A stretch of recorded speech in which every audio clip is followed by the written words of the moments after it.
One guy. One guy. You're in charge of your corner. You're in charge of yours. You got any questions? No questions. All right, they come to see you fight, not me referee, right? We understand that. Shake hands. Come on. All right. Succinct by referee Joe O'Neill, and Anthony Hembrick ready to get it on with James Toney. And as we said, Toney is not a guy who is apt to take a night off. No, and he'll have to be on tonight because Anthony Hembrick is not some pushover. We mentioned he just went 12 rounds with Henny Maska, who is a light heavyweight champion. Whoa, Hembrick after him right away. Interesting. Toney, not the easiest guy in the world to hit. He gives you a lot of different angles. He can make fighters look bad. And immediately he made Hembrick pay for coming at him. He landed a good short left hook. The fight that James Toney fought against Iran Barkley was as close, I believe, to perfection as you can be in a boxing match. Against an Iran Barkley who is in superb condition, and I mean tried about as hard as you can try. Toney just handled it. Counter left hand from Hembrick. There's a nice right by Hembrick, so now James Toney's tasted his first light heavyweight right hand. Didn't do too much, did it? Hembrick is leaning into Toney, leaning down. He's making it easier for Toney, and Toney's going to whack him with that counter left hook again.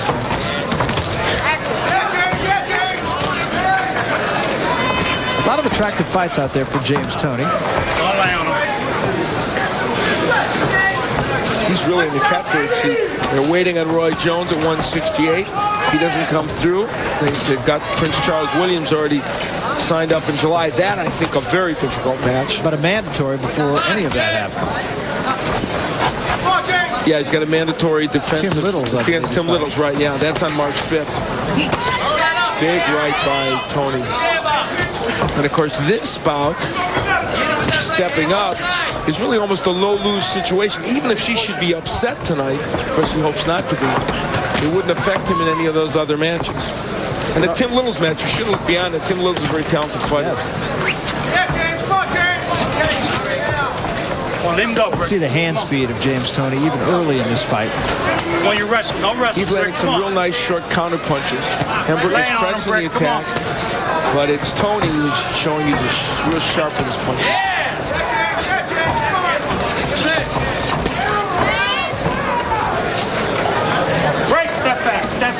Watch the head. Toney's just one of those guys that you better fight it prefers to get his training in the actual heat of combat. That's not to say he doesn't spend any time in the gym. He's a very hard worker, and we alluded earlier to the fact that Mike Johnson said when you work in the gym with Mike Toney, even in the same gym, you better come ready to work. There's no nonsense. Nice right hand by Toney.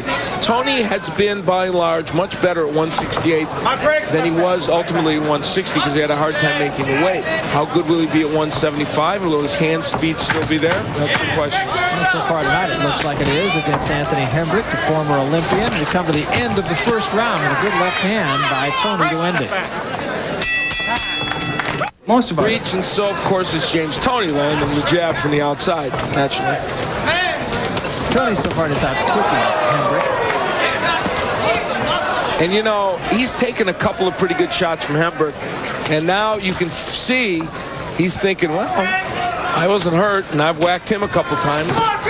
What's the big deal about this light heavyweight thing, you know? Let's take a look at the numbers from the first round. And Toney more effective with his punches, although Hembrick threw more punches. There's a counter right hand. Yeah, he is countering Hembrick very well.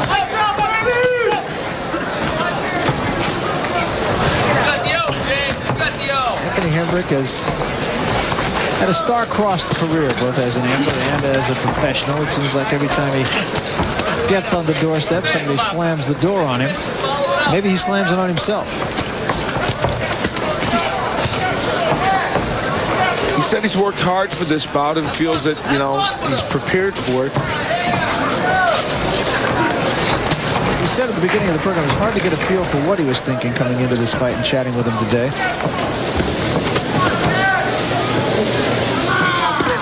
Keep him up. Good body weight. Toney's an excellent body puncher. One of his strengths.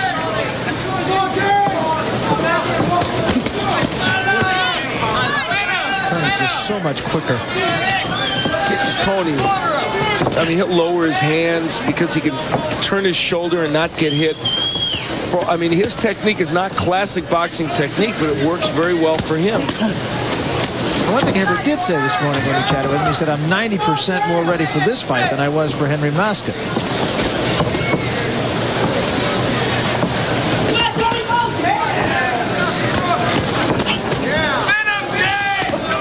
Great body shot again. Boy, Tony is ripping left hooks to the body. And I think that one really was felt by Hembrick. Hembrick is making his job easier by staying on the inside.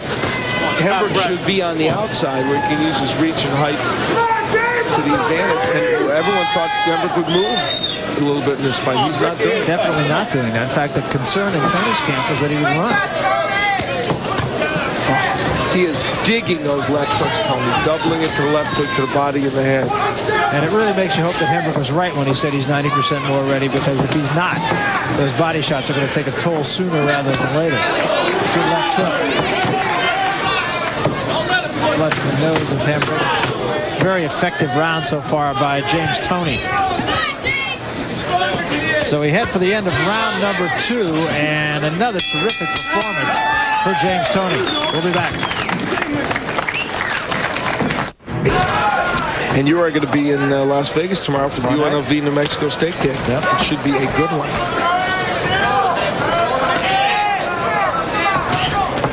In the second round, Toney, once again, just far more effective than Anthony Hembrick.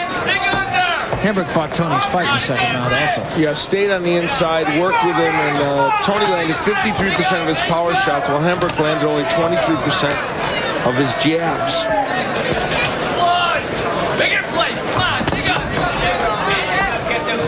Body work by Toney was sensational in the second round. See, there from the outside, Hembrick has a shot at landing that straight right after the jab, but when he lays on the inside with Toney, it's not going to happen. Toney slipped that time. Already a little blood from the nose of Anthony Hembrick. Was there a little bit in the last round as well.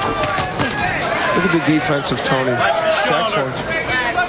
James Toney looks, he's walking around like the whole proceedings are boring him at the moment. I know. He does that all the time.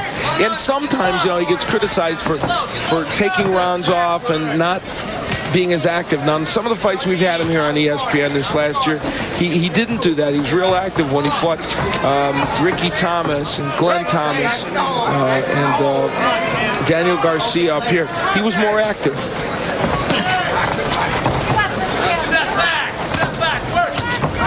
Long left hook by Toney.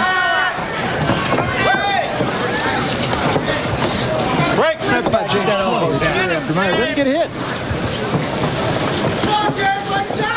What a difference in this young man than when we first saw him years ago, fighting Murky Sosa and a couple other people. It's just before he fought Michael Nunn. I wouldn't have given him a snowball's chance to beat Michael Nunn. Although it's really interesting to me, that was a fight that we thought neither man deserved to win, the Murky Sosa fight. Yeah.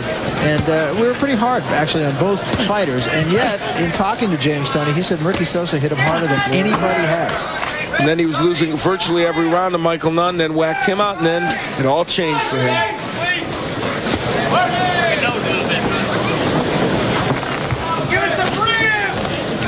And he's still only 25 years old. I mean, he is literally in his prime or approaching it.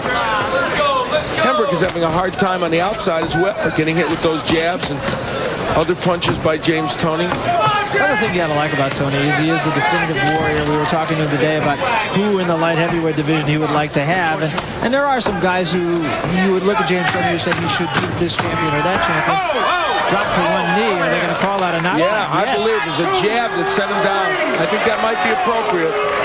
We'll see. I guess we'll see a replay. Comes at the end of the round. So that just makes it a little bit more lopsided. What I started to say is, you know, he could get the Jeff Hardings and those, but no, he says he'd like Virgil Hill because he feels Virgil Hill is the cream of the light heavyweight crop, and that's what he wants. Baby, you got to stay shorten the hook up, the right hand. Shorten the hook up. Touch him again. Yo, so he coming to you to try to fight. Fuck this fight. You got it? take a look at what was called a knockdown, and it was a jab that hit Anthony Hembrick. There's the jab, and yeah, it knocked him down. It was a punch, and even though it was a jab, it hit him like a straight right hand. That was a solid jab. We saw Terry Norris go down with a jab from Simon Brown in their last fight. It can happen, as Judy Tenuta might say. Yes, it could happen. Excellent jab. Yeah. Well, sometimes it's like George Foreman when he's hit those heavyweights with jabs. It's like hitting him with a straight right hand. Once again, I think Hembrick was stunned more than hurt by it, but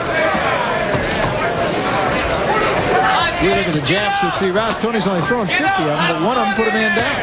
Not too bad. You notice I trotted out my Brenda Vaccaro voice for you this evening. A little throaty tonight, but I'm hanging in there. Or is it Elizabeth Ashley? It's one of those two people.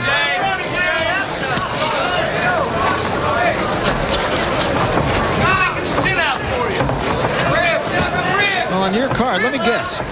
30-26. Hard to see this fight any other way so far. 2-point round for Tony. Won all the rounds. Hembrick going after him, and I'll say this for Anthony, he is trying to win this fight. But in doing so, I think he's making some key strategic errors, like staying on the inside with Tony. He's not getting his right hand in as much as he would like. I don't know if he's even throwing it as much as he'd like. There's one that got there. Oh, yes, it got there. Caused Tony to take a step backwards. Well,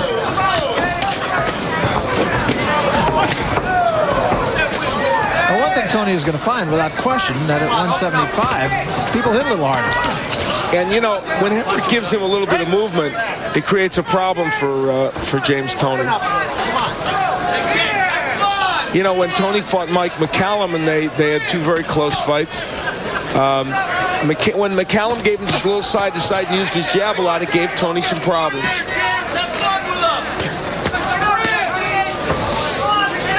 He beat McCallum after they had fought to a draw, one of his title defenses when he had the middleweight title in the IBF.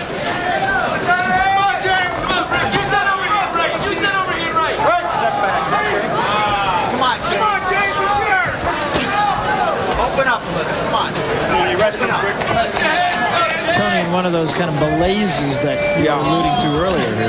He is one of those fighters who will fight 3 rounds as brilliantly as you'd like to see, and then all of a sudden he does in the next 3 minutes, I should say, in the next 3 minutes he doesn't fight the way. Though he wasn't a fighter on his level, Clint Jackson was like that. The great amateur who became a pretty decent pro. You'd see Clint Jackson for 3 minutes, you'd say, he's his future middleweight champion. Then the very next round, he didn't look good. Hembrick, however, was obliging him by laying on him. Nice uppercut. It's Tony responding to what's being said at ringside or winking. Right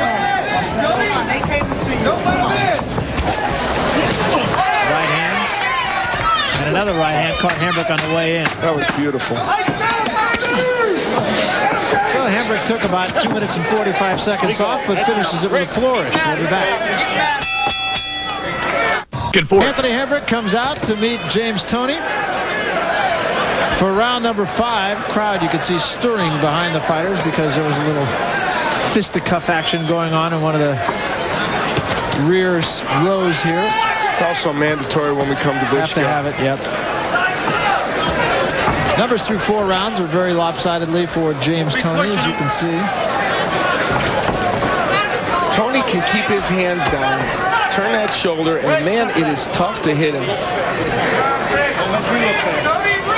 Everybody wants to throw the right hand like that. The only way you can hit him is take a step to the left and throw like a half left hook, left uppercut. There's a huge left hand, and that hurt Hembrick. Hembrick's in trouble. See if Tony jumps on him. And Hembrick is holding now.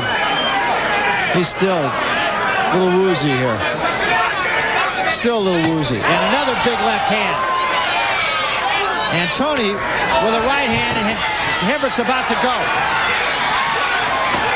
Another left by Tony and a right by Tony. These ropes started to drop to one hand. These ropes are very loose, and Hembrick there nearly came through the ropes. Hembrick's still in trouble.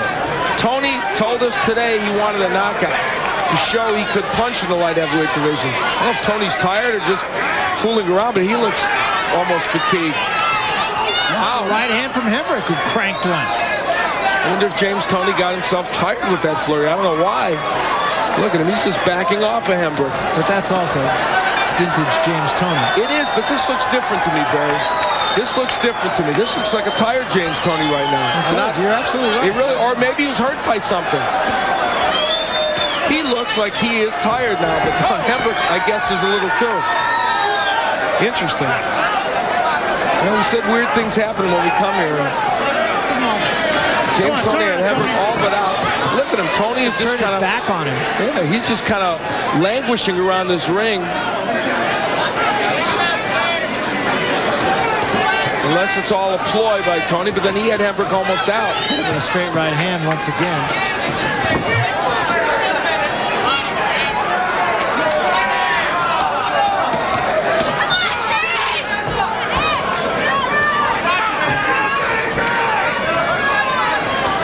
Where Hembricke cannot pull the trigger on that right hand. That's his best weapon. An intriguing fifth round. And now, again, Toney opens up. He got Hembricke turned around and hit him with a left. Right hand was just a little short. It's really hard to get a read on James Toney. Going into Hembricke's corner. Some work to be done here. Don't let him take you out of your control. Take your time, take your shot, and stay alert. Sorry, Papa. Stay alert. Okay, son. All right. Take your time. You're the boss. Take your time, pick your shot, and we can get this guy out of here. Want a little bit of ice over there? Well, James Toney apologizing to Bill Miller saying, I'm sorry, I just got tired. He was tired. Come back, huh? Come on. Well, it's going to be interesting to see what happens now in this fight. Well, here's James Toney hurting Hembricke with the left hand. That one stunned him. And from there on in, he went to town. Then he got tired. This man, Hembricke, came back. And maybe the extra weight that James Toney's carrying around is a little bit too much for him. Hembricke tries to jump on Toney as we start this round. Now he's faking, of course. But he gets hit with a right for his trouble. Lunging right, but take a look at the jabs. And Hembricke throwing more, but Toney connecting more. And Hembricke needs that weapon more than Toney does in this fight. Come on, Breckley, go. And I have to say, I have seen Toney be in what appears to be better shape. He's a little, what you might interpret as handles. Well, he's moved up. There's no question. His body, in my opinion, looks perfect at 168. I mean, I don't think 175 is his normal weight, but he claims it might be. Good left hand by Toney. That came behind the right hand.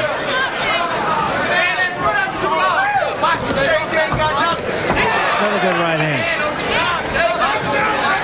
What Toney has proven, though, is that here he is in against the light heavyweight who went 8 rounds with Orla Norris as a cruiserweight till before he got knocked out, and went 12 rounds with Henny Maska, and here's Toney hurting him. So he's showing that he's got some pop. Come on, Brett, come on. Toney just walks away.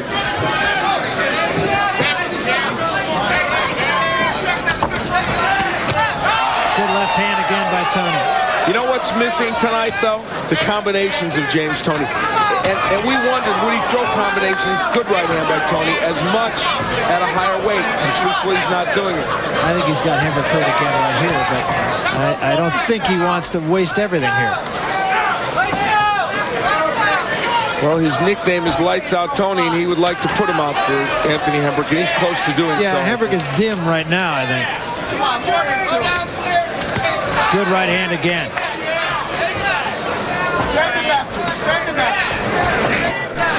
Toney is loading up with these punches now. He's landed some very heavy punches, and his jab is really working well against Hembricke.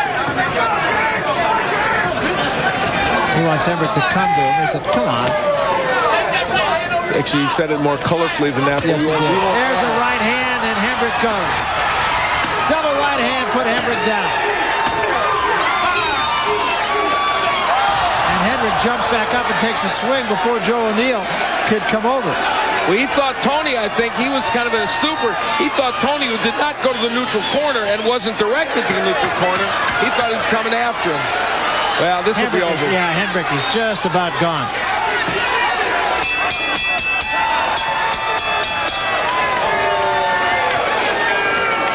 And Hembrick, all he can do to get to this corner, and I'm not sure this will go on.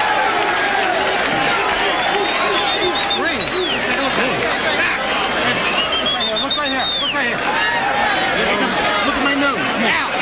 Out. All right.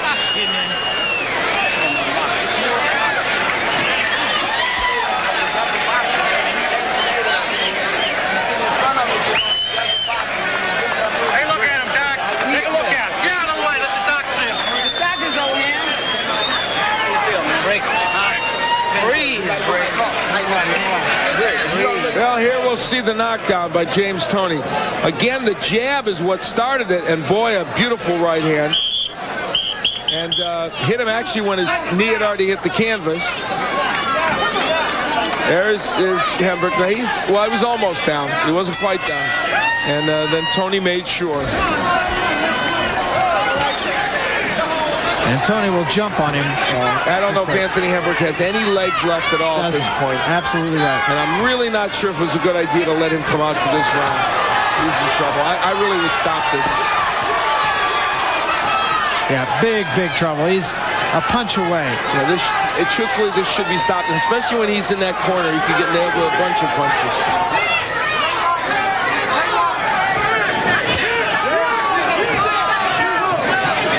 You saw how easily Toney pushed him back into that corner, too.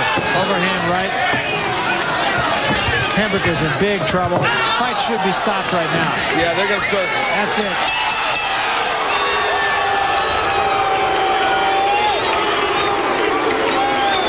No reason to go on with that any longer. None whatsoever. And the corner of Anthony Hembrick throws in the towel, as well they shouldn't. And James Toney, let me tell you something. He proved a couple of things tonight. Here's a man that just went 12 rounds with one of the light heavyweight champions. It took Orland Norris, who's a big, strong cruiserweight, coming down from heavyweight, 8 rounds to get him out of there. And James Toney proves he can punch as a light heavyweight. And then some. It seems every time he goes up in weight, Barry, something good happens to James Toney, and that's not usual in boxing. Good division for him, too. A lot of attractive fights out there. A lot of winnable fights out there. There are indeed, and he would like to face Virgil Hill. He'd like to take on Henry Maska, possibly. Actually, to my mind, one of the most dangerous lurking, though, is in the 168-pound division, coming down from light heavyweight. Prince Charles Williams, the one he's got in July. All the other guys, he's got a better shot against. Let's take a look and see how James Toney ended this. He was really landing a lot of heavy shots, and this right hand is the one that really put Hembrick in trouble. And at this juncture, there was really not much left of Anthony Hembrick. His legs were gone, and he had been really stunned on 3 or 4 different occasions. And I think his corner did the right thing in stopping the fight. All right, let's get to the official decision with Michael. Ladies and gentlemen, referee Joe O'Neill calls a halt to the bout. The official time, 47 seconds into round number 7. The winner by TKO victory, the 2-time world champion, still undefeated, James Lights Out Toney. So James Toney runs his record to 41-0 and sets the tone for what might be for him in the light heavyweight division. When we come back, we will talk with the winner. Don't go away.